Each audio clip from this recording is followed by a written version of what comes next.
The conference will begin shortly in 3 minutes, so please take a seat.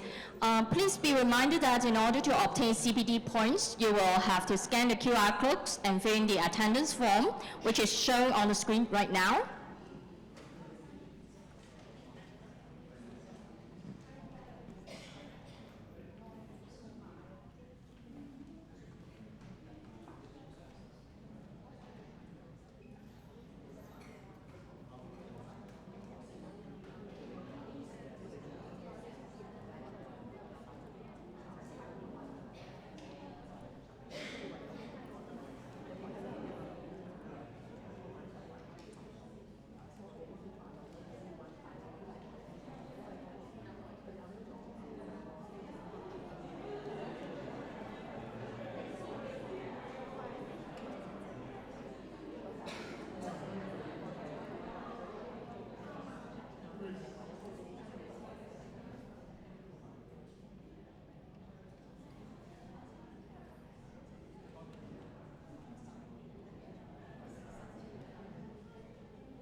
Good morning, ladies and gentlemen. My name is Susan, and I'm honored to be your MCs for today's event. I'm from Alibaba Group and proud to serve as council member of FIDA.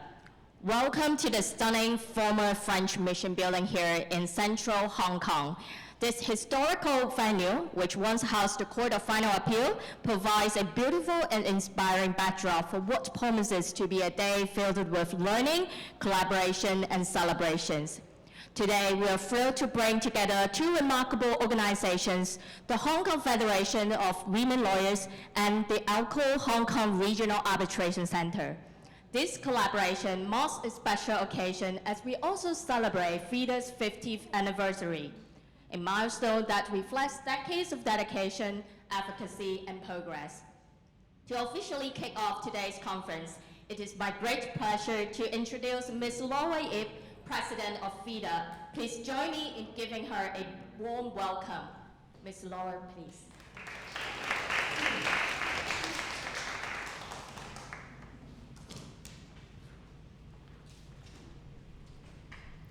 Hello.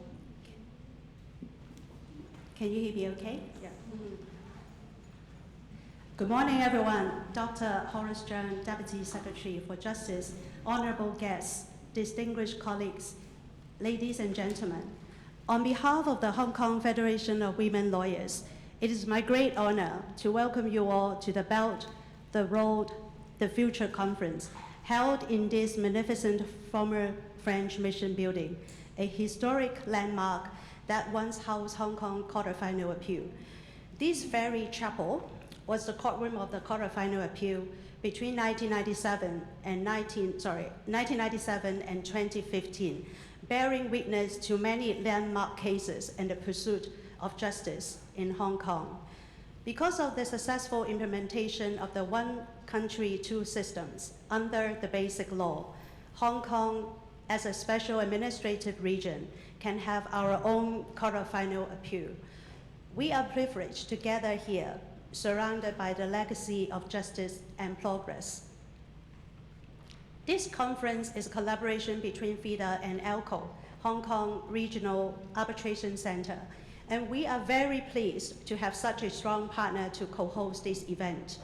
I would like to extend a very warm welcome to our keynote speaker, Dr. Horace Cheung, SBS JP, the Deputy Secretary for Justice, guests from the Guangdong Lawyers Association, and all the participants who supported the conference. Many may not know that FIDA was founded in 1975, which means this year marks the 50th anniversary, a golden milestone. One of our founding members is Ms. Elsie Leung, who became the first Secretary for Justice after Hong Kong's handover to China in 1997. Her vision and leadership helped shape FIDA's enduring legacy. I'm often asked Is there a federation of male lawyers? Sadly, there isn't. And please don't ask me why. But for the past 50 years, FIDA has been a pillar for female lawyers in Hong Kong, providing support, mentorship, and advocacy. We have championed charitable initiatives for underprivileged women and children. FIDA also plays a vital role in promoting arbitration and mediation and ensuring our voices are heard in consultations on legal and regulatory issues. We strive to maintain Hong Kong's position as a super connector between mainland China and the rest of the world. As we celebrate our 50th anniversary, I'm proud to say that FIDA's impact continues to grow. Today, we see more female law graduates than male. Yet, the journey to leadership is still marked by invisible glass ceilings. Some barriers are external, but others exist within ourselves. Later today, we will have a session dedicated to women in leadership, where we will explore these challenges and share strategies for empowerment. When we began planning for our 50th anniversary, we wanted to do something big, something that could bring new and old friends and spark meaningful conversations on the future of law. This conference is the result of that vision. We chose this iconic venue not only for its beauty, but also for its symbolism, a place where history meets innovation. Our panels today will cover hot topics such as stablecoins, digital assets, alternative dispute resolution, and Chinese corporations going overseas. We hope you will find inspiration and practical insights from our distinguished speakers. I must again thank the Department of Justice and ALCO for their behind-the-scenes support, which has been truly world-class. Their commitment to legal development and international collaboration is reflected in every detail of today's event. Before I continue, I hope the audience could bear with me 1 minute to mention our supporting organizations and sponsors, as we would not be able to host this event without their generous support. Our supporting organizations are Department of Justice, Hong Kong Law Society, Hong Kong Bar Association, Hong Kong Institute of Arbitrators, Belt and Road Service Connection. Our platinum sponsor is AJSE. There are 8 gold sponsors in total: the Law Society of Hong Kong, Hong Kong Institute of Arbitrators, Yang, TY Property, Angela Ho and Associates, Hong Kong Light Charity, and Ms. Joyce Zhang. Our silver sponsors are Hoido and Son Law Firm LLP and Ms. Kitty Chan. There are 9 bronze sponsors in total: the Honorable Ambrose Lam, Ms. Miriam Lau, Clyde & Co., ADEC, Ms. Benita Yu, Ms. Muriel Deng, Ms. Sandy Wong, Ms. Melissa Pang, and Ms. Josephine Xie. Thank you all for your invaluable support. We are also deeply grateful for our in-kind sponsors, whose contributions have enriched the experience for all our guests. Dior Beauty for providing facial product samples, Venture for providing the photo booth at the cocktail reception, eBram for their law tech translation services, the Hong Kong Tianjin Business and Professional Women Association, and Ms. Janice Choi for generously sponsoring the food and beverage consumed at the venue, Ms. Sylvia Siu for covering travel costs for some of our travelers, Grandwood for providing insurance, and Les Odorum for the souvenir bags. Your support has made this event possible and memorable for everyone. Now, a few words about myself. I'm Laura Yip. I haven't introduced myself, if you may have noticed, and I'm the current president of FIDA, and I work as a managing director, head of legal Greater China at BlackRock. I joined FIDA 23 years ago because I met Angela Ho, who was the then president, at a cocktail drinks event at the law firm where I was working at Hi, Angela. In the past 23 years, many of my FIDA friends have witnessed me to become a wife, a mother, and I truly believe that being able to serve as the president of FIDA is a real privilege. Some of you know that I came from very humble background, and I was very lucky to be surrounded by many good mentors and friends who are good and smarter than me. Each of us faces our own challenges and setbacks, but the strength and resilience of my FIDA friends have always inspired me.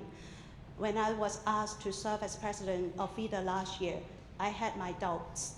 I am not a natural public speaker, as you can tell, nor do I have the public profile or brilliant career path of our past presidents. But I realized that FIDA had given me so much, and it was time to give back. I want to bring my positive energy and attitude to FIDA friends and members and support one another. Everyone has our own story, and I hope my story can empower some of you. If I can do it, I believe you can too. To conclude, all of us can learn something about the Belt and Road Initiative, understand the opportunities and challenges, and how lawyers can maintain our pivotal role. Hong Kong has held its uniqueness for many years, and we will continue to identify our strength and play it to our favor. Thank you all for being here today, for supporting FIDA mission. I hope you enjoyed today's conference, make new connections, and leave with fresh ideas and renewed energy. Thank you. Thank you, President Laura, for the warm introduction. Today, we are truly honored to have the Deputy Secretary of Justice, Dr. Horace Stern, SBS-JP, with us and deliver the keynote address. Please join me in giving a big warm welcome to Dr. Horace Stern, SBS-JP, as he takes the stage. President Laura, distinguished guests, ladies and gentlemen,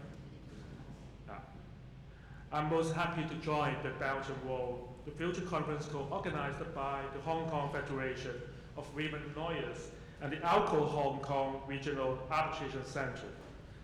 And today, I would like to share my perspective on Hong Kong's pivotal and enduring role under the Belt and Road Initiative. The Belt and Road Initiative, a historic endeavor proposed 12 years ago, has been transformed from a vision into concrete actions, and from a blueprint into reality. Today, the Belt and Road Initiative has been conducive to policy coordination, facilitates connectivity, and impeded trade, financial integration, and people-to-people bonds between China and the rest of the world. Hong Kong has been an ideal Belt and Road hub, and let me share with you some figures on how well we have been doing. Hong Kong's external trade with Belt and Road countries exceeded $276 billion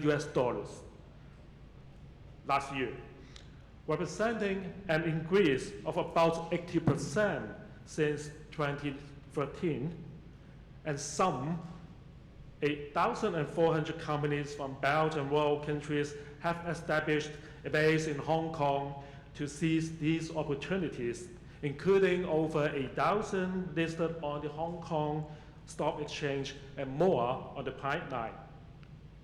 We are also seeing growing numbers of Chinese mainland enterprises using Hong Kong as a gateway for overseas expansion along Belt and Road routes, confirming our role in converging and deploying capital. I will venture to suggest Hong Kong is the preferred Belt and Road partner to both Chinese mainland and overseas enterprises. I will summarize my propositions in 4 C's. The first C is our country's support, and thanks to one country, two systems framework, investors and businesses benefit from our robust common law system and credible judiciary which exercise independent judicial powers. They can use Hong Kong as a bridge into the Chinese mainland while enjoying the familiarity, flexibility, and credibility of our common law system. One country, two systems is constitutionally entrenched in the basic law, and as remarked by President Xi, it is a policy to stay in the long run, and more importantly, this principle embodies universal values like openness, inclusiveness, and peace, values that are important, but not only for China, but for the world. These values are indeed central to the Belt and Road Initiative. The recent decision by China and some other 30 countries to establish the International Organizations for Mediation here in Hong Kong, creating the world's first intergovernmental mediation institution, is a powerful testament to the global confidence in our legal infrastructure. The second C is competitive investment environment. With a world-class tax regime in place, Hong Kong offers one of the most competitive and straightforward tax systems globally. Supported with a comprehensive level of double taxation agreements spanning 53 jurisdictions, we provide a predictable and efficient fiscal environment. It's no accident that we ranked the first for our tax policy under the most recent survey by the IMD, which is based in Switzerland, on global competitiveness. The third C is our capital market, which is robust and vibrant. Hong Kong, as one of the world's leading financial centers, is a powerhouse for structuring and financing major Belt and Road ventures. Initiatives like the $1 billion Belt and Road Hong Kong Flagship Impact Fund demonstrates our commitment to sustainable project finance. Landmark IPOs, such as the recent listing of Contemporary Empress Technology Company Limited, CATL, a global leader in battery technology and a key supplier to Tesla, highlights our market's ability to support high-growth companies. Under the basic law, free flow of capital is guaranteed. Investments and properties in Hong Kong are well protected by a robust regulatory regime administered by bodies such as the SFC and our ICAC. This is very important to underpinning a safe and fair environment for sustainable development. Last but not least, C for connectivity. Geographically, Hong Kong can reach all key markets in Asia within 4 hours. And within 5 hours, we can reach 1/5 of the world's population. In terms of legal framework, we offer unique linkage with the Chinese mainland and other major trading partners.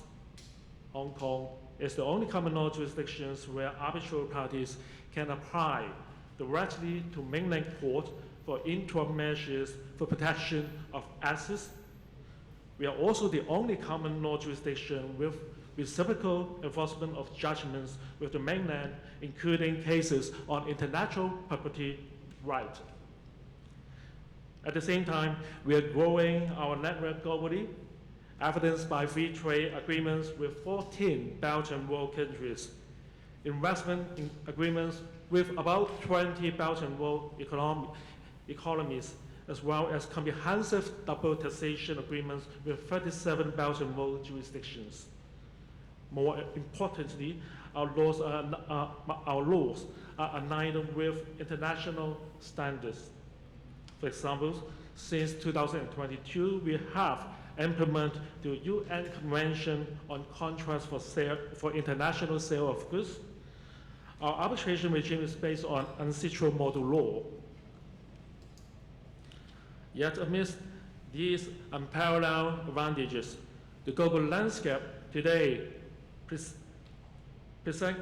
complex challenge. Geopolitical tensions and economic fragmentation threatens the very connectivity the Belt and Road Initiative seeks to build. For the legal sector, this is a time for invention so that we could help provide the stability and clarity that international business needs. To navigate this current and seize the immense opportunities ahead, I would like to offer two other C's as actionable suggestions. First, to cultivate cross-border and cross-disciplinary expertise. The intricate web of Belt and Road projects demand lawyers to act as strategic advisors, equipped to handle multi-jurisdictional regulatory hurdles, complex financing structures, and diverse cultural expectations. Hong Kong, as an international legal hub, is most fitted to take on a proactive role in forging collaboration, both with the Chinese mainland and overseas partner. We are not only home to a strong pool of local lawyers, but also more than 1,500 foreign lawyers from around 45 jurisdictions, including 500 from the Chinese mainland, as well as more than 80 foreign firms with offices in Hong Kong. What's more, Hong Kong law firms are operating more than 380 offices overseas, again, including some 80 in the Chinese mainland. We are privileged to have a unique team of over 600 GBA lawyers with qualification to practice in both the Chinese mainland and Hong Kong or Macau, as the case may be.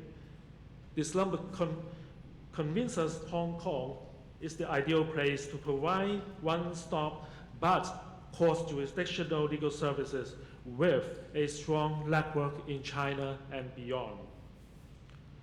Supporting enterprises, investing along the Belt and Road not only requires navigation by legal professionals, but also other professionals like financial advisors, accountants, auditors, and tax experts. Luckily, Hong Kong offers much in these aspects too. We have over 6,500 such establishments like accountancy firms and over 47,000 members under the Hong Kong Institute of Certified Public Accountants who are accorded recognition on 5 continents, pursuant to agreement with overseas counterparts including Australia, England and Wales, and South Africa.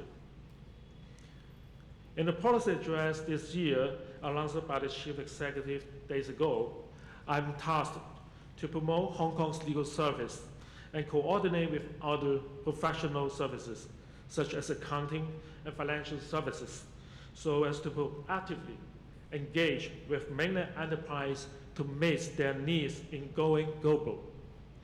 On this, I shall work closely with the distinguished audience today and many other stakeholders. I'm confident that with a deep pool of international competitive talents ranked first in Asia and fourth globally under the latest IMD ranking, Hong Kong offers comprehensive and reliable solutions to enterprises investing along the Belt and Road, safeguarding their interest and achieving mutual development. My second suggestion is to champion constructive dispute avoidance and resolution. The ability to prevent and resolve conflicts efficiently and fairly is paramount to Belt and Road projects. For any Belt and Road cooperation to thrive, agreements must be seen as legally enforceable contracts. With parties and projects spanning multiple jurisdictions, the choice of governing law becomes a fundamental decision. Hong Kong law stands as a premium choice, offering the neutrality, sophistication, and global credibility this project requires. In addition, choosing Hong Kong as a venue for dispute resolution is also an unrightful option. We are advocating facilitative measures to create more room for enterprises to choose Hong Kong law and Hong Kong dispute resolution mechanism. For example, since February this year, Hong Kong enterprises, including companies with Hong Kong interests irrespective of the ratio, set up in Shenzhen and Zhuhai, now enjoy the option to choose Hong Kong laws as the governing law of the contracts with other mainland enterprises, and to choose Hong Kong as a seat of arbitration for resolving disputes. As I have just mentioned, the establishment of the International Organization for Mediation is a monumental step forward. Let us leverage this alongside our effective frameworks for enforcement of arbitral awards and judgments with the mainland and rest of the world to offer a trusted, neutral forum that effectively resolves conflicts and supports sustainable growth. By championing constructive resolution and cultivating stronger collaboration, Hong Kong is uniquely positioned to offer an actionable framework to benefit from the Belt and Road Initiative. Combining China advantage and global advantage, we can turn challenges into opportunities, ensuring that the Belt and Road's vision of shared prosperity is realized through the rule of law, mutual respect, and the unwavering commitment of our legal sector and other professions to build bridges and not walls. So thank you very much. Thank you, Dr. Horan-Stern, SBSJP, for your insightful words. May we now invite Ms. Laura Ip, President of FRIDA, to come on stage again for a special announcement. We have a special occasion that is not included in the program. You are very tall, Dr. Horan-Stern. Pushing really hard. So it is my great honor to introduce Ms. Sylvia Su and invite Dr. Horan-Stern, Deputy Secretary for Justice, to present a certificate of appreciation to her. Ms. Sylvia Su, JP, is a veteran solicitor, arbitrator, and mediator in Hong Kong. She served as the president of FIDA from 1990 to 1998 and has remained a dedicated council member ever since, continuing to make significant contributions to FIDA and the wider legal community. Sylvia has held enormous leadership roles, including chair lady of the Joint Mediation Helpline Office, co-chair of the Belt and Road Service Connection, and chair lady of the ADR Committee of FIDA. She is also a past president of the Hong Kong Institute of Arbitrators. Sylvia has been an active advocate for arbitration and mediation, promoting alternative dispute resolution and women leadership, both in Hong Kong and internationally.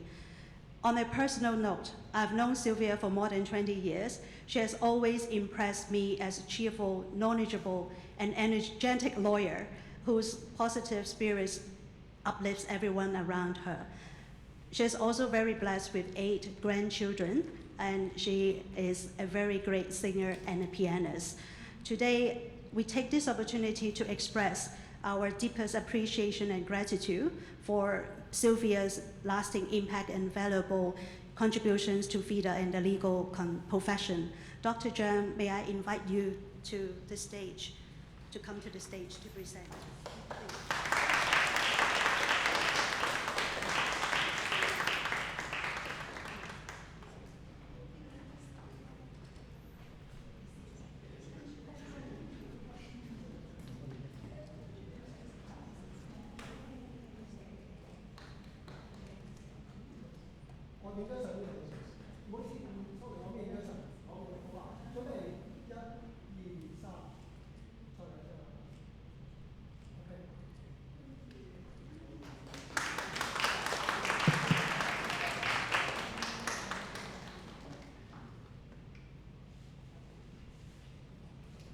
Thank you. In this memorable moment, shall we take a group photo with all the speakers, panelists, and organizers?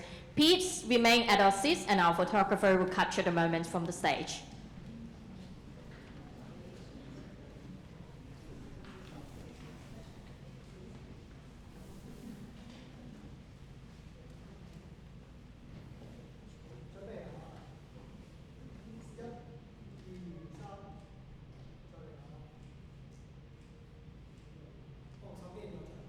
One, two, three with the mobile phone again, okay? Please smile. 1, 2, 3, smile.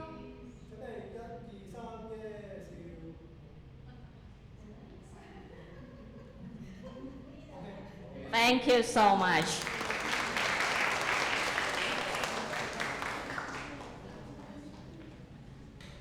We now move to our first panel discussion, which focuses on a critical topic in today's legal landscape: arbitration and mediation in legal practice. As the Greater Bay Area and Asian countries continues to grow and integrate, the role of arbitration and mediation in resolving disputes has becoming increasingly important. This panel will explore the benefits of alternate dispute resolution, recent trends in the field, and share case studies that highlight successful outcomes.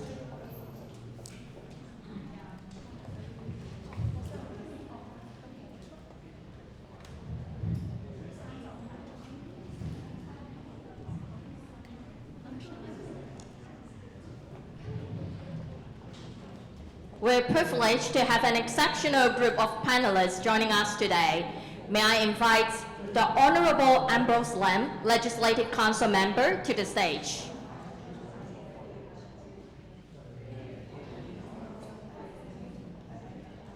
Next, please welcome Ms. Darcy Lagones de Alglum, an international mediator. Ms. Tindin Lin from the Belt and Road Service Connection. Ms. Cecilia Wong, Chair of the Mediation Committee and former Chair of the Hong Kong Mediation Accreditation Association Limited. Guiding this discussion, we have two distinguished moderators. May I invite Ms. Sylvia Seal, Chairlady of Joint Mediation Helpline Office, Co-Chair of Belt and Road Service Connection, Co-Chair of ADR Committee and past President of FIDA, to the stage.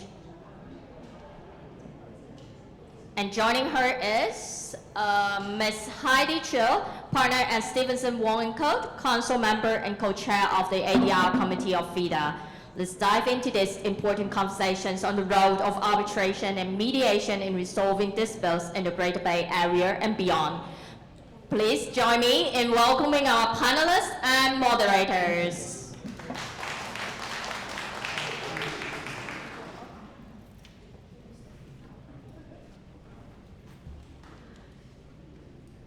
Thank you so much. What a pleasure to be seeing so many happy faces and also our FIDA friends and family in this morning. And I do think that this is actually what a pleasure, because today is actually a good day, knowing that something big is going to happen in Hong Kong for the next 2 or 3 days. So this is actually a very bright day and sunny day. And despite this, we all know that in doing transactions, there might be some strings in relations between companies and also doing businesses. And so today in this first session, we are very privileged to be able to hear the industry insights and also distinguished speakers to share a specialized knowledge in ADR and also in GBA and also beyond. So before we begin, can I take a moment also to introduce our very distinguished speakers, and of course, Sylvia, I want to congratulate you on your distinguished achievements. She's a JP and doing her excellent work in remarkable. Everybody knows her, and she brings on warmth, and also she actually cements everybody together. The vibe that she brings to the room is remarkable. Thank you so much, Sylvia, for cementing this panel as well. And without further ado, Sylvia, would you like to say some words? Hello. Hi. Welcome, everyone. You know, we can never dictate the weather. And imagine yesterday, if this was held yesterday or tomorrow, this will be terrible. And really, this is the work of FIDA. Because of all our power, the women's power, we even touched the good Lord. So thank you very much for all coming. And I'm so happy, indeed very pleased to have a very distinguished panel of speakers, all my very, very good friends. But I'll introduce them individually. Shall we start? Usually, we start with the women's first, but I'll let you have the go, okay? My very good friend, Honorable Ambrose Lam, and he's a electrical member and the legal representative, Ambrose, to you. He has a PowerPoint. Yes, Good morning. is that the PowerPoint, is it ready? Can everyone see the PowerPoint? Can you see it? Not yet, hold on. Okay, if Is it ready? that's not yet first, then, well, let me briefly introduce Ambrose first so that our colleagues can arrange the PowerPoint. Our first distinguished guest is, okay, Oh, wait. that's right. Okay. In view of the time. Okay, let's do it. Got it. Thank you. Thank you for your invitation. Good morning, Madam President Laura Yip, and ladies and gentlemen. It's a great pleasure to speak to you today. First and foremost, I would like to once again extend my heartfelt congratulations to the Hong Kong Federation of Women Lawyers on its 50th anniversary, a remarkable milestone marking 5 decades of dedication and advocacy on issues relating to women, children, and Hong Kong's legal community. And I wish FIDA continued success and prosperity in the years ahead. This section provides an invaluable platform to engage in a crucial dialogue about the future of Hong Kong's legal profession. More specifically, we are here to explore how we can harness the city's unique strength in arbitration and mediation to ride the wave of a new era and unlock greater opportunities for growth. As we all know, Hong Kong is widely recognized as a global leader in arbitration and mediation. It's ranked the second most preferred seat for arbitration worldwide, and the first in the Asia-Pacific region by the 2025 Queen Mary's University of London International Arbitration Survey. A statement to our robust and comprehensive legislative framework on arbitration, which has been consistently refined over the years to maintain our competitive edge. In February 2019, provisions allowing third-party funding for arbitration took effect. These enable parties with limited financial resources to pursue their claims, while also helping to alleviate the caseload pressure on our courts and reduce waiting time. In November 2022, Hong Kong introduced a new regime permitting outcome-related fee structures in arbitration. This brings Hong Kong in line with the practice of rival arbitration seats as well as other common law jurisdictions. Such fee structures offer multiple advantages, including financial risk management, improved access to justice, and better alignment of interests between lawyers and the clients. What truly distinguishes Hong Kong from other places is its unique status as the only common law jurisdiction with a series of reciprocal arrangements covering the entire life circle of arbitration with mainland China. In 2024 alone, more than 145 applications were made to 50 mainland courts for interim measures, and the total value of assets preserved amounted to over 21 billion in renminbi. Moreover, the establishment of the International Organization for Mediation headquarters in Hong Kong has further cemented our influence in cross-border alternative dispute resolution for both state and commercial disputes, elevating the city's global position amid profound changes unseen in a century. Legal professions in Hong Kong will gain greater exposure to high-profile mediation cases and benefit from the relevant professional training program organized by the government. thereby refining their skill and expanding their international influence. Similarly, Article 11 of the newly revised arbitration law in the mainland permits arbitration to be conducted online with the same legal effect as offline arbitration. It's difficult to read. This makes the whole process more accessible for disputing parties, legal representatives, and arbitrators from Hong Kong. Article 86 of the law explicitly supports the entry of Hong Kong arbitration institution into pilot free trade zones and the Hainan Free Trade Port as well, while encouraging mainland institutions to expand their presence in the city. These changes will not only make the cake bigger for arbitration professionals and institutions in both the mainland and Hong Kong, but also bolster soft connectivity between the two, as mutual understanding of each other's cultures, protocols, and arbitration practices deepens. I am certain that it will foster closer ties and cooperation within the legal sector between Hong Kong and the mainland.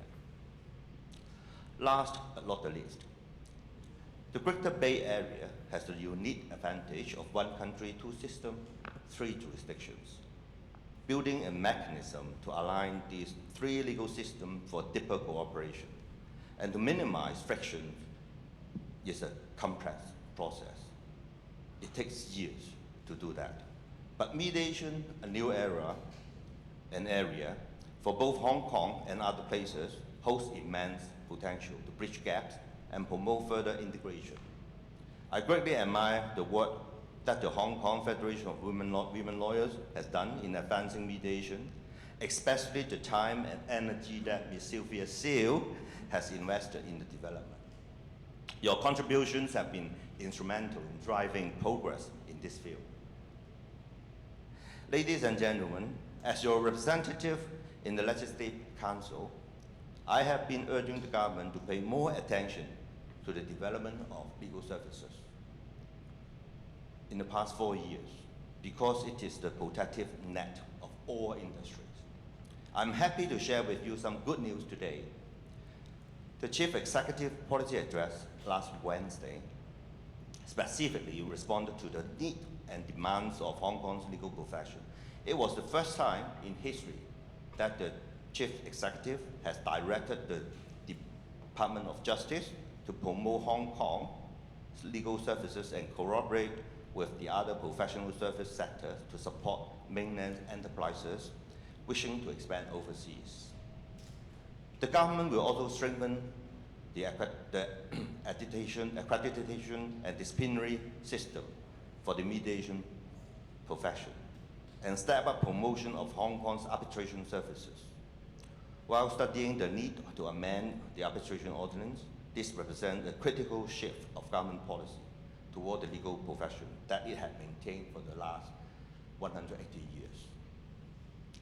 The policy address states the government will organize international conferences, professional training internship, and other programs to help Hong Kong young people and legal professionals work with the International Organization for Mediation, nurturing more international medium professionals for Hong Kong.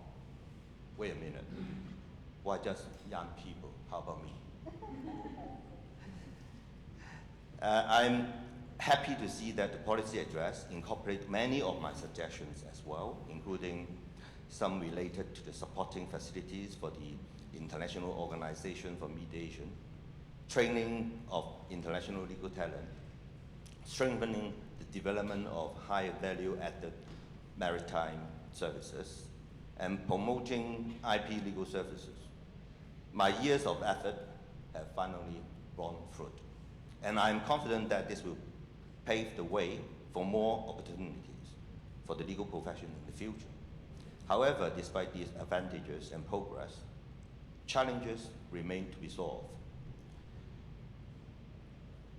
We continue to see cases of international disputes being diverted elsewhere to Singapore or London due to concerns over the excessive cost and protracted time frame of arbitration proceedings in Hong Kong. I have repeatedly raised this issue at the Legislative Council and on other occasions as well, often describing the situation as a five-star canteen, boasting about its splendor, but when customers arrive, they discover that the food is served too slowly and expensively. Furthermore, the adoption of measures such as third-party funding and outcome-related fee structures have been disappointingly low. According to the annual reports of the Hong Kong International Arbitration Center, only one disclosure of third-party funding was made in 2023 and 2024. Outcome-related fee structure were used in only 3 cases in 2023 and 6 in 2024. These figures are particularly concerning, comparing to the rapid progress seen in the mainlands. Unless we address this issue proactively, Hong Kong risks ceding this competitive edge in areas where it ought to lead if we fail to fully use the Hong Kong awaited reforms already in place. This brings us to the most important questions of today. What must be done to ensure that Hong Kong retains and enhances its position as a premier hub for arbitration and mediation? What specific policies should the SAR government introduce to deliver on the promises made in policy address? And just as importantly, what mindset should we as legal professionals adopt to capitalize on Hong Kong's unique advantages? As your representative in the Legislative Council, I've been exploring these questions throughout my term. I use my limited annual electoral member allowance to commission a local think tank to study mainland enterprises' perception of Hong Kong's legal services, particularly in dispute resolution. I also chaired a electoral panel meeting on administrative justice and legal services, and invited key stakeholders to discuss ways to cultivate world-class arbitration institutions. However, much more work remains to be done, and your insight today will be invaluable in advancing this conversation. Lastly, because I know that my time is limited, I skipped a lot of paragraphs already. Lastly, I would like to conclude with a quote from the mission statement of FIDA, which says, "By working together, we can empower not only ourselves, but also others. Let's share our expertise, resources, and passion to transform others' challenges into tomorrow's opportunities for Hong Kong's legal profession and for the wider communities we serve." Thank you again for your invitation and the chance to speak today. I look forward to the insights of the other. Thank you. Thank you so much, Ambrose. A big hand on behalf of the legal community for all the work you've done during your term. We look forward to your continuing your term. I should really pass my certificate to you. Thank you so much. Our next speaker, I'll just go down this way. My very good friend, Delcy Lagones. She is, by birth, Peruvian, but she lives in Australia and works in Cambodia. So she's really international. She's so connected. If I have to read her the whole CV, it will take up all our time. So without further ado, international mediator, Delcy, please. Thank you very much, Sylvia. Indeed, sometimes I think I'm a United Nations person, because a colleague of yours was asking me in the morning, where do you live? And I'm actually thinking, maybe I live in many places, and mainly in the plains, because I'm traveling from one place to another. But first of all, I want to thank you, Sylvia, and FIDA, for their kind invitation, and my congratulations also for such a great job that you have been doing these last 50 years. I read briefly what this very brave woman founded FIDA, because she was actually suggested to be part of a board of the International Bar Association. And you know that she was rejected because she was a woman. And so she and another 3 or 4 colleagues, Latin American colleagues, you know, very fiery, they said, well, we should stop this. And they started FIDA. So I think the very brave men that accompany us this morning, I call them the champions of change. Because we cannot do this on our own, right?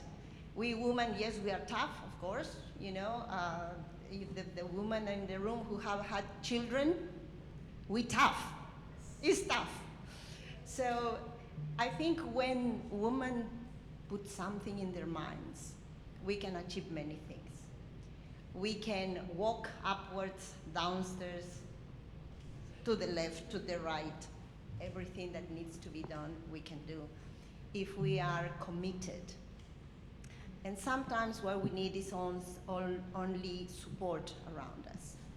And with people like yourselves and like this lady here, Sylvia, who we were trying to find out when did we meet. Actually, we don't know. It was 19 or 20 years ago. And not once I have seen her with less energy.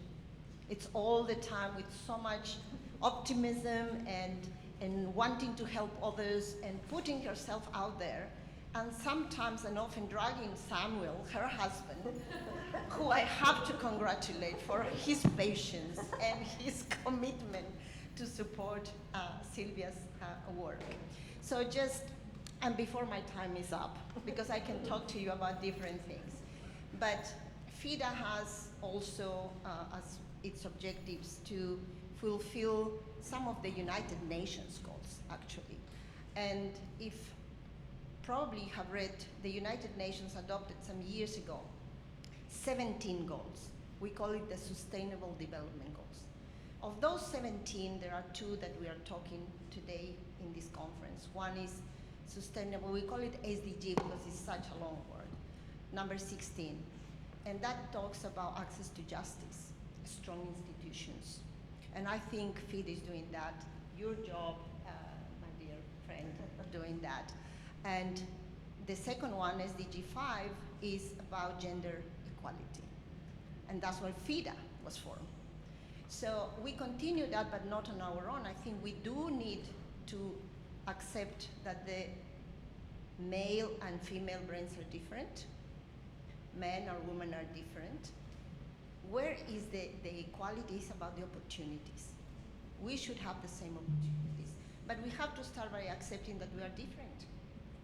We are different, and it is great to be different. But we have to do that with respect and with this giving opportunities to all of us at the same. I have 2 kids, 1 boy and 1 girl. And I want them both to be treated equally in terms of opportunities. I want my daughter to be employed, not because she's a woman, but because she's capable and because she can do the job as good as any other man. And I want my son not to be discriminated for a job, because it's sometimes happening in Australia now, that in order to encourage women in the workforce, we are putting all the capable men aside. So this is not good either. As a mom, I think, okay, now I have to do and say things that sometimes people, oh, well, you're a woman, you shouldn't be talking like this. Well, we have to have the very difficult conversations. Now, ADR, Alternative Dispute Resolution, has been with us for a long, long time. China has been carrying the flag of mediation for many, many, many years. Community mediators around China, more than 2 million. Hong Kong carried the flag of mediation, Directive 31, around 2008, 2009. I was coming constantly here because of that. And I thought Hong Kong was gonna come up hugely, strongly in the international mediation. But I don't know what happened. It got stuck there. And then we have the Singapore Convention on Mediation. Why is it called Singapore? It should have been called the Hong Kong. But anyway, we have it there. Now we have to work with that. How do we go from here to there? I think you do have a lot of expertise in terms of mediation in Hong Kong. But we need to get you the international exposure. We need to work on what you have in order to demonstrate to the clients and to the lawyers that mediation is a serious process that you can use not only for small claims, but for international commercial disputes, which is what the Singapore Convention wants to do. Through the Singapore Convention on Mediation, we want to enforce settlement mediators done through an international commercial mediation process. So China has signed the convention but has not ratified it yet. So I call this, when a man proposes to a lady, give her a ring, that is the signature. But the ratification is when they get married. So China has not married yet. So I think you might agree, my dear friend, that it's important, right? No, you cannot be engaged for too long. You cannot be engaged for too long, otherwise the bride might go somewhere else. So this is what we have currently. 59 countries have signed the Singapore Convention, 19 have ratified. Many others are in the process of ratification. I expect China to come up with this ratification soon, because in 5 years, mediation is gonna, I'm sorry to say, take over from arbitration.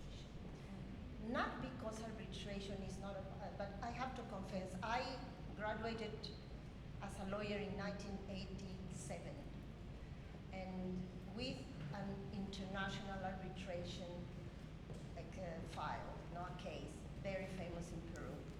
So I fell in love with arbitration. So arbitration was my first love, but I married with mediation. So what's the lesson there? Sometimes you don't marry your first love, right? But that's what we have. So every conflict, in my view, has a sui generis dispute resolution system. So we cannot say mediation for everything. Sometimes arbitration is required, sometimes going to court is required. Sometimes people, you can mediate for 10 years, the parties are stuck, and then you require somebody to adjudicate the case.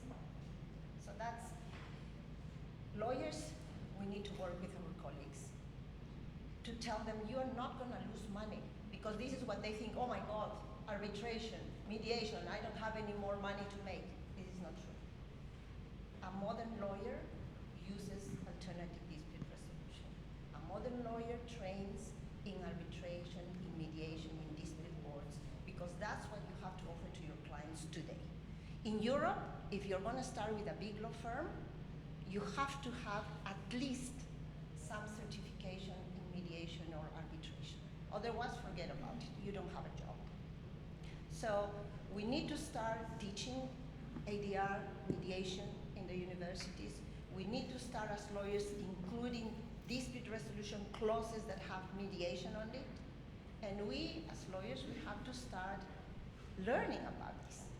We have to start learning that mediation is not a bad thing, it's actually a great thing, because not only gives you a peaceful resolution, but it creates peaceful societies. I'm not saying it is demonstrated in societies where they use mediation as a dispute resolution process, the societies become gradually more peaceful. So I don't know how I'm going about time. I can talk to you all day about different things. Okay, I still have 2 minutes. Okay, so what to do in terms of working with our colleagues?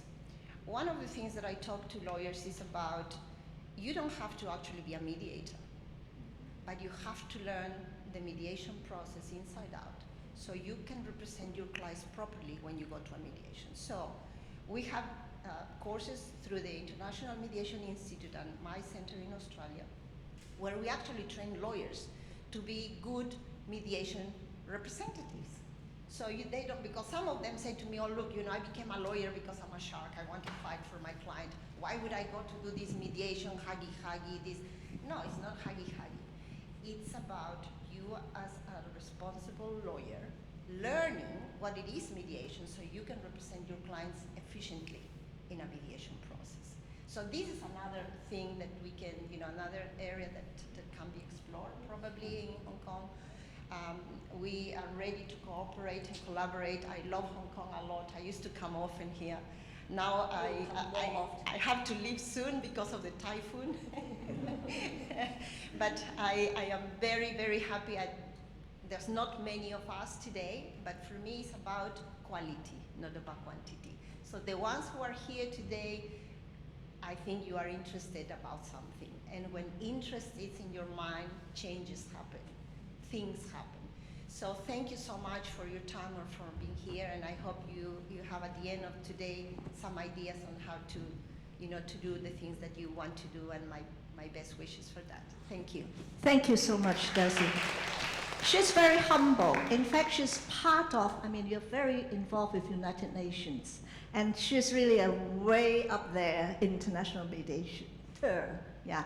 And I do hope that at our next mediation course, many more of you will enroll. And further, I'm very much inclined to talking more about collaboration, so we can get you here. Okay, our next speaker, nonetheless, but our very able Cecilia Wong. Everyone knows about Hong Kong Mao for those who are involved with mediator, but not too many people remembers that she was the founding chair lady of Hong Kong Mao, also mediation committee chair of the Law Society, and many, many more, and honorary secretary for Joint Mediation Helpline Office. So my very good friend, pass to you. Okay, thank you, Sylvia. Wow, I have spent 20 years on Council of the Law Society. Many years. I sit next to Sylvia. I sit next to her. So for so many years on the Council of the Law Society. And of course, I treasure the years that we were led by Ambrose. Hello, Ambrose. We were so lucky to have you as our leader. And we are now double blessed that you are now representing the legal profession in Electrical.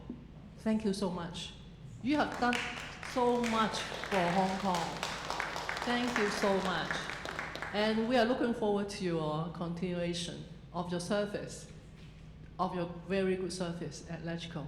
We as women lawyers, we are always supportive of the best.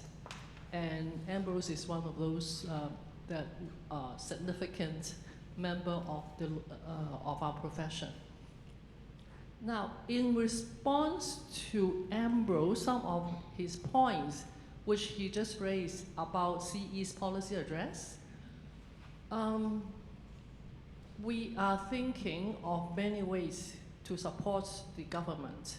For example, as I am Sylvia, we are sitting on the board of directors of the Joint Mediation Helpline Office.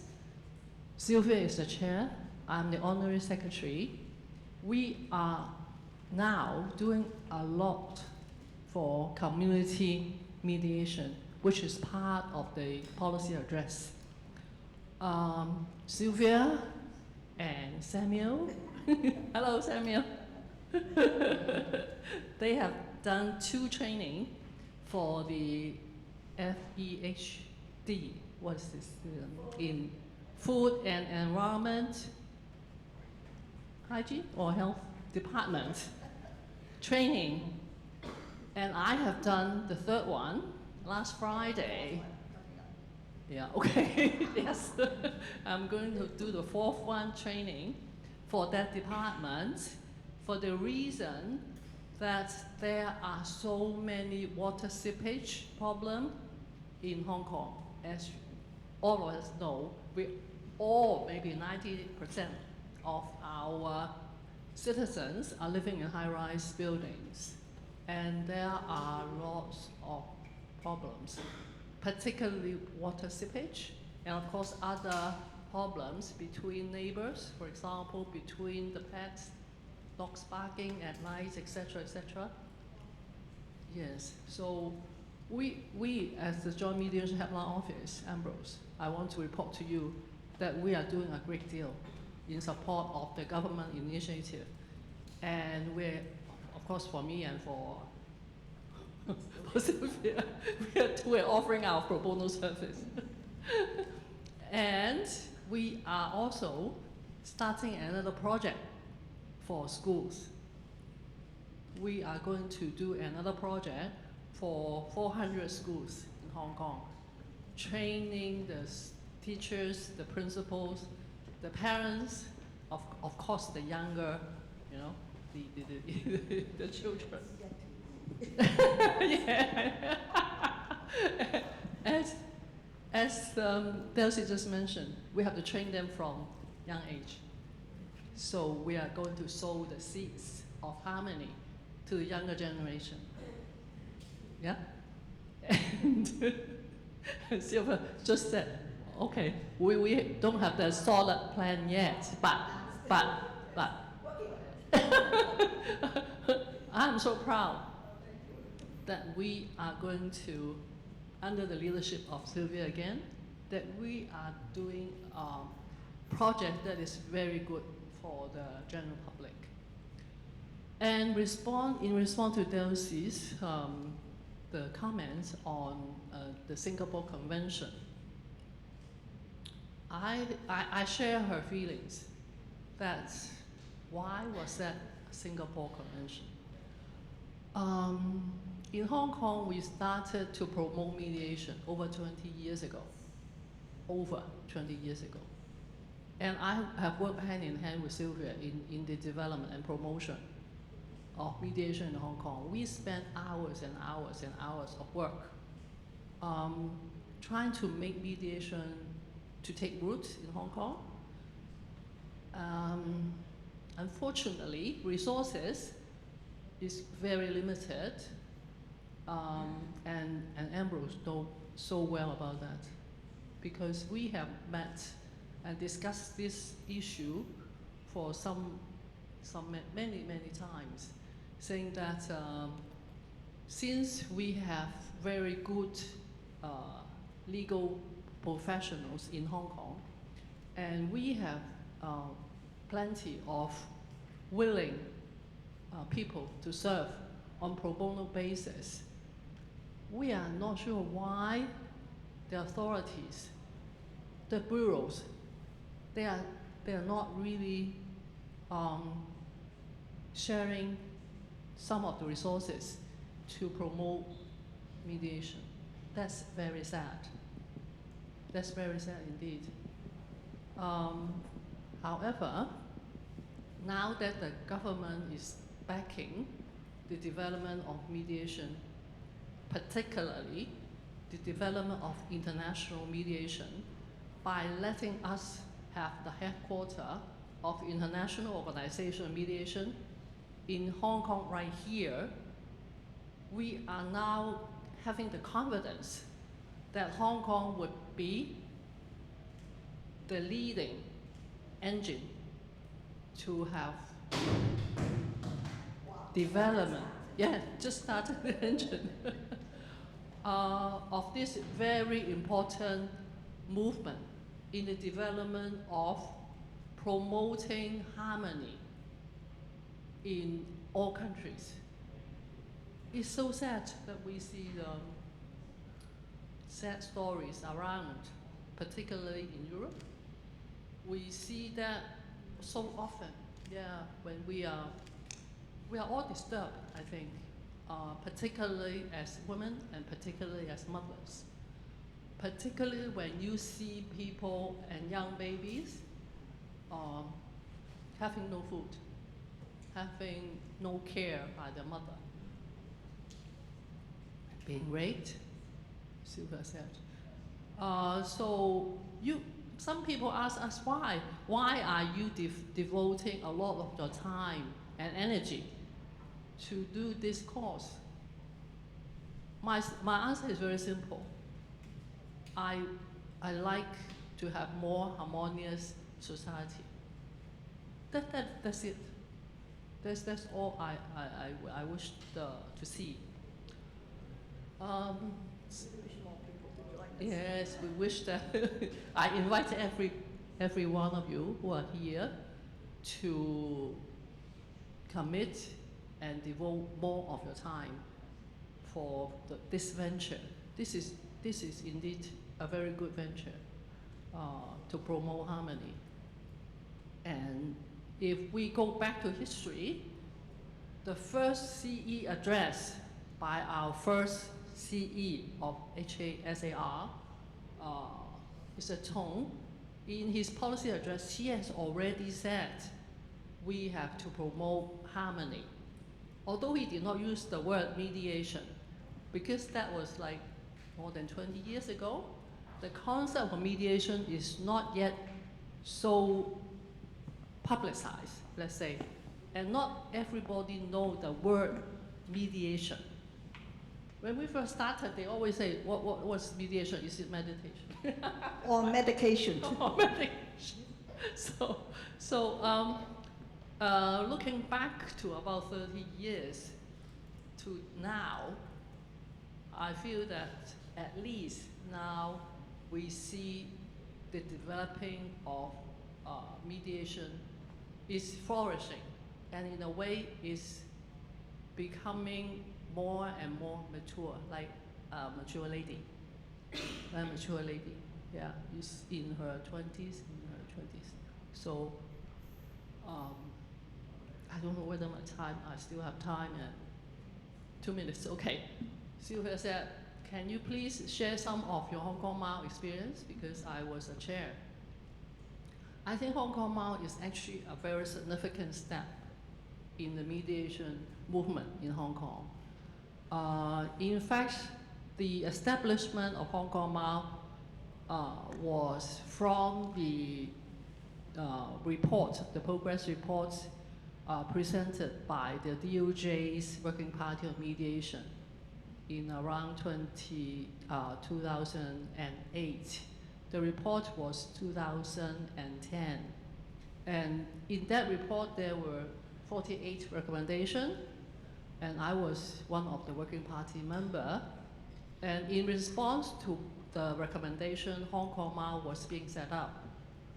Hong Kong Mao, the long form is Hong Kong Mediation Accreditation Association Limited. Not everybody knows the long name. Hong Kong Mao. The reason that was set up was we want the accreditation standard to be the same. Because before the establishment of Hong Kong Mao in Hong Kong, there are different accreditation bodies in Hong Kong for accrediting mediators. For example, the Law Society, we have our own accreditation standard. For example, the Hong Kong International Arbitration Center, they have their own set of accreditation standard, for example. So in order to put all the mediation stakeholders at that time to be the same, this organization was set up. And this is very significant because if you look globally, I don't think there are many places that they have a single accreditation body. I think Australia, do you have single? Yeah, not single. Yeah, but in Hong Kong, we are so successful that we form a single accreditation bodies. And ever since, the Law Society subscribed to that standard. And the founding member, one of the founding member, of course, is the Law Society. The Law Society, we always take the lead in promoting mediation, always, from the start. So that is very important.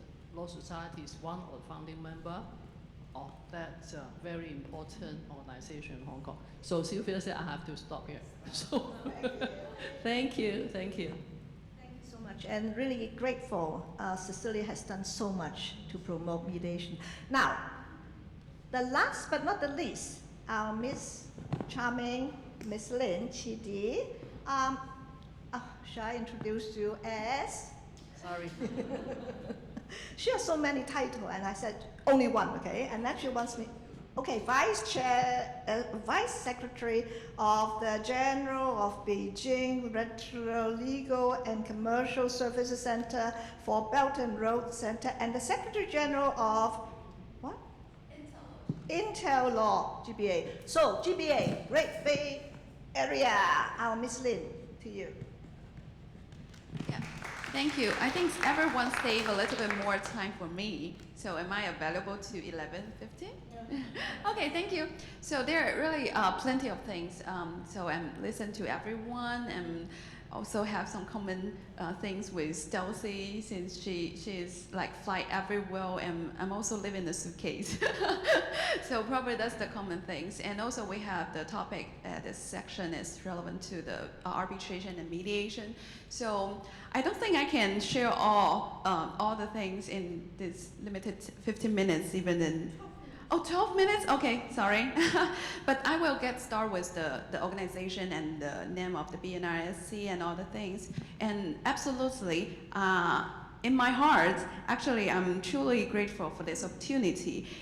Also, this January, in January this year, I also received from Mr. Horace, and he actually gave me the first patch of the Greater Bay Area Mediator Certificate. I remember him. And I'm grateful for that honor. And in 10 minutes, I would like to want to reach out to women here, and especially everywhere, the women in everywhere, and to those who support us, the male, to share what we are doing and can be a peacemaker in everywhere. So, and start from the name BNRSC. So actually we say Build and Road Service Connection, and we are grateful for to have the Miss Sylvia as our co-chair here in Hong Kong. And we actually the legal entity name is Beijing Racial International, the commercial and legal service, and they have 3 platforms. So one is Build and Road Service Connection, which is an international cooperation platform aimed at providing the comprehensive professional service for enterprises who are practicing in Belt and Road Initiative and going global. You can remember that in short. And also the BNRMC that is for the BNR International Commercial Mediation. And the third one is the Belt and Road BNRLAC is focusing on the Foreign Law Ascertainment Center. And since I urge Sylvia to introduce you the second organization, which you can see it as the connection points we have in the Greater Bay Area, which is my office in Guangzhou, and we actually focusing on the third part, the foreign law ascertainment services, especially we're providing the report to the court. So everyone here, as a lawyer, as a woman lawyer, actually, you have the privilege since you are here and we know each other better. You can be invited as one of the legal experts to hand in the legal opinion to the local court in the mainland China through us. So we are neutral and the non-profit organization as the third party to providing this type of the opinion. So there are actually 3 types of the platform, and BNIC is probably because it's the shortest abbreviation. So we actually, and also because you can find in our official government Belt and Road website, you can find us. We start from the 2015, established in Italy, and we have so many organizations and expertise join us to serve the BNISC. We have the co-chair in Hong Kong, in Pakistan, in Italy, and people there, they are also very well-known and big-name people, and also they are sacrifice themselves a little bit to they dedicate their life to making the whole world peace. So that's how we can have them together, and always, even during the pandemic, during the world situation like today. So, and I would like to share something for you have some more idea as the evidence what we are doing. First of all, I would like to share, so you may know China's economic reform, and so that we have the Belt and Road Initiative very significantly contribute to the growth of the commercial mediation. And one of the notable example in 2016 is our organization, Beijing Racial Legal and Commercial Service Centers for the Belt and Road Initiative, was founded. So it is a non-profit group jointly set up by the National Development and Reform Commission, the Ministry of Commerce, and the All China Federal of Industry and Commerce, along with the Deheng Office, the Public Welfare Foundation. So also is a granted as a sub-project unit of the Supreme People's Court, Judicial Reform Office for the Promotion and Practice Mediation in China. So we are actually a starting point. And also, let me share you some data. So the very first beginning in 2017, we only received 3 cases, and 176 in 2018, and 1,086 in 2019. And in 2020, we have 2,791 cases, and 3,690 in 2021, and 7,211 in 2022. And right now we have 13,867 in 2023.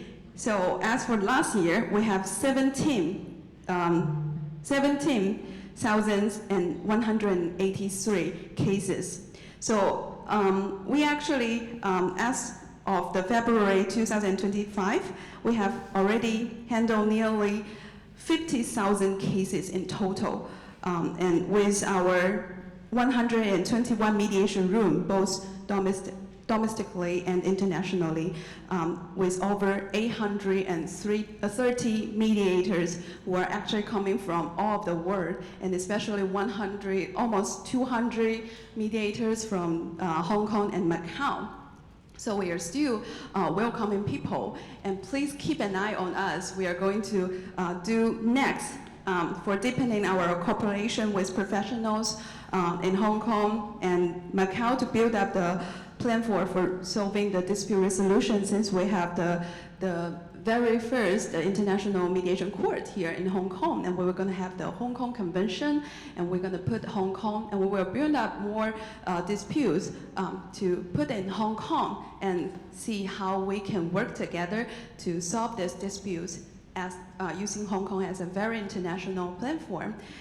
Yes, so I think still have time, right? Okay, so for the part of BNRSC and BNRMC, let's talk about the law ascertainment as the connection point in Greater Bay Area of the other organization in Guangzhou, which I'm so honored to have. Almost everyone have already been to my office, and also a very large group of the lawyers, they are coming to Nansha. We got a lot of support from the local government and a lot of people and organization.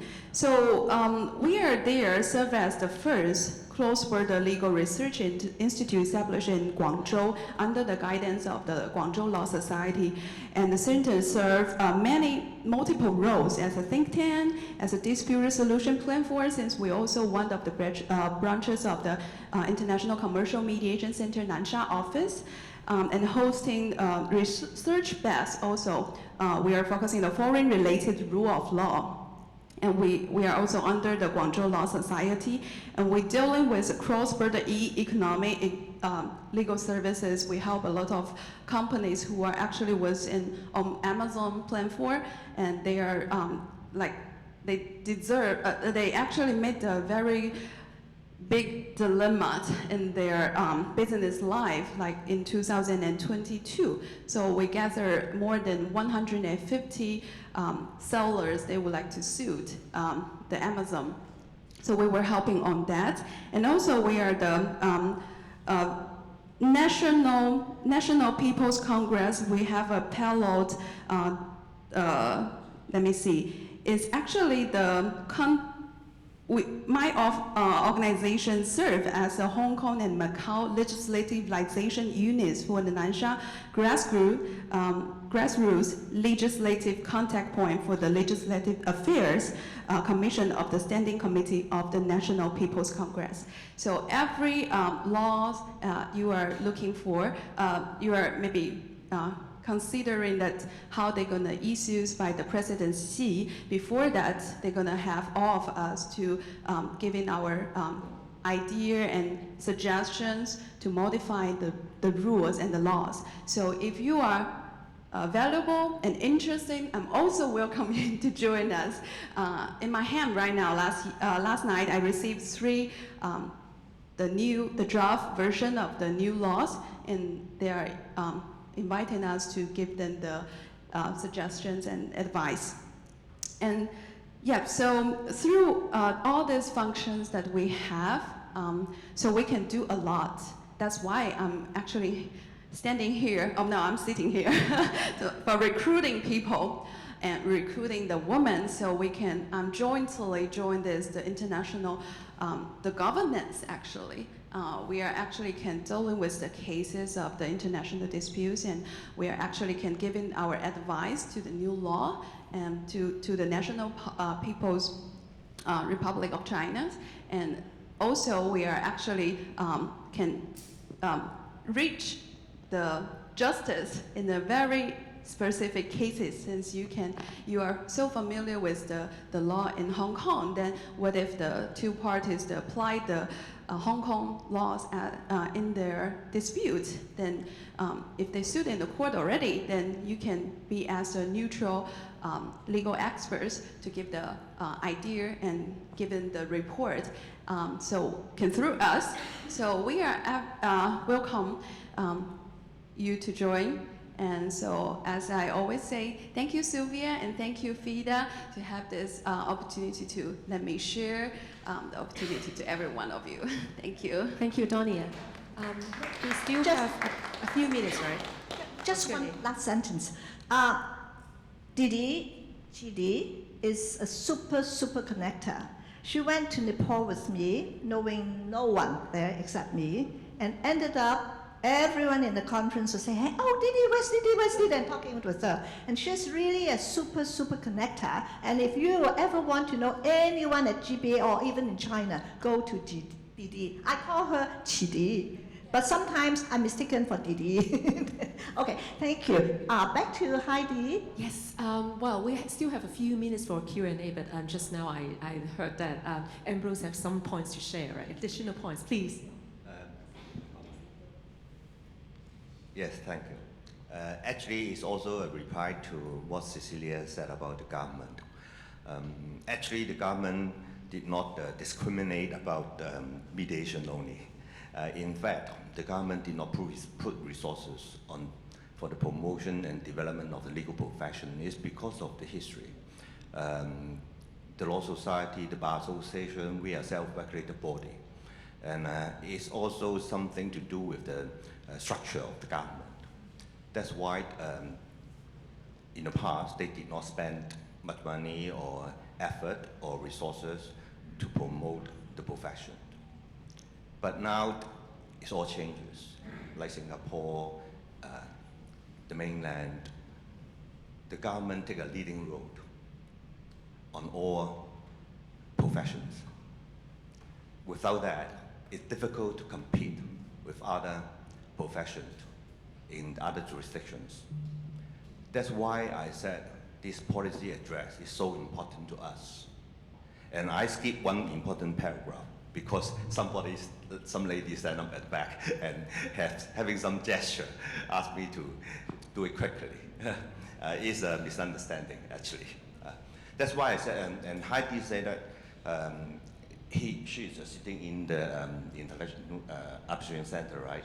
And did not even know that there's only one case for the last 2 years to use this third-party funding, and only a few cases for this fee-sharing structure. That's why we have to make better use and fully use of the long-awaited reforms already in place, because otherwise it will become more difficult to advocate for further changes, like to remove barriers and unleash greater potential, such as implementing solicitor incorporation practice model. I've been fighting, actually the Law Society been fighting for that for the last 28 years. And I thought it's going to push through this year. Unfortunately, there are some misunderstanding between the DOJ and the Law Society. So we have to wait for another year or so. And also the alternative structure of law firm operation and referral fee arrangement with both lawyers and non-lawyers. I've been advocating for the government to put more resources for these new areas of law to subsidize or sponsor some lawyers to study these law courses relating to green finance or ESG, something like that. Even other legislative members are supporting me and ask the government to spend money and put effort to help the legal profession in these new areas.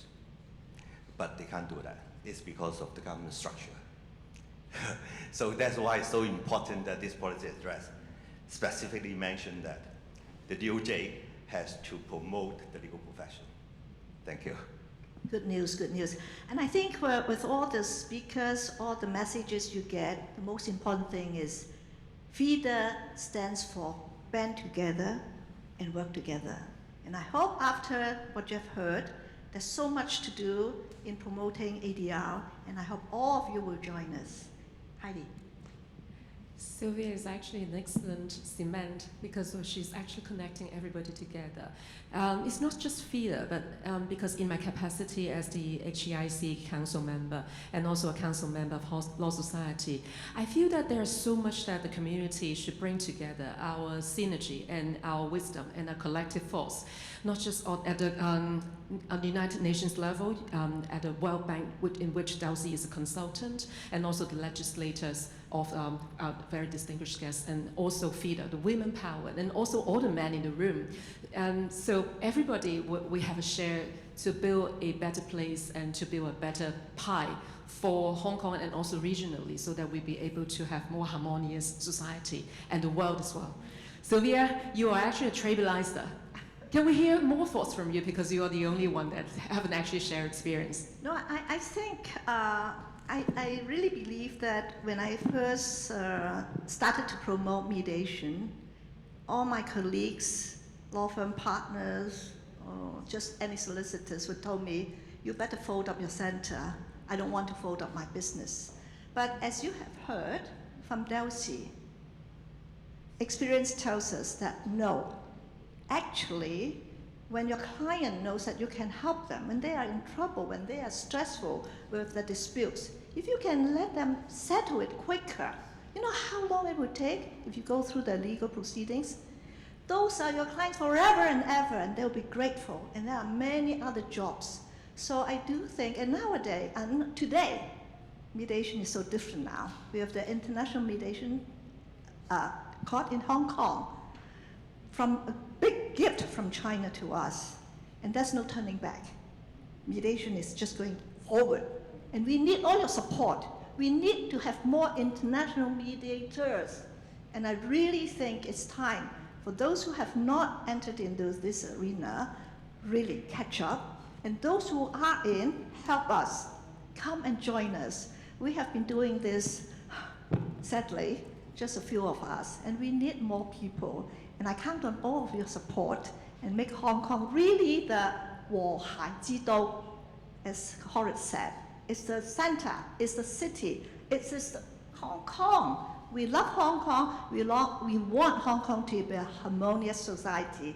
Thank you very much for all your time. I think it's time for coffee break. Yes, for the next session, we have a coffee break. We have a short coffee break downstairs at ground floor. So we're back at time in 11:30, right? 11:30 for the next session. These are all pro bono people, so a big hand of applause for them. Thank you so much. Thank you, our panelists and moderators, for such an insightful and engaging discussion. Let's give another round of applause to our panelists and moderators for their contributions.